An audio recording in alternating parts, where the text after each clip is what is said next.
Morning, mga mare. Kagising ko lang at itong dalawang makulit sa likod ko. Gising na rin, aga-aga pa. Ito na nga mga mare, magugas muna ako ng pinggan natin. Nakainan nga pala namin ito kagabi, mare.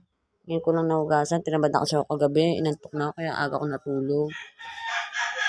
Ito na nga mga mare, linisip ko muna higaan namin. Kaya rin ba mga mare, ganun din ba?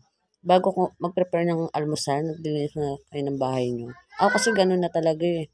At ito na nga mga mare, bababad ko muna tong uniform para mamaya madali na siyang kusutin. Kaya rin ba mga mare ganyan?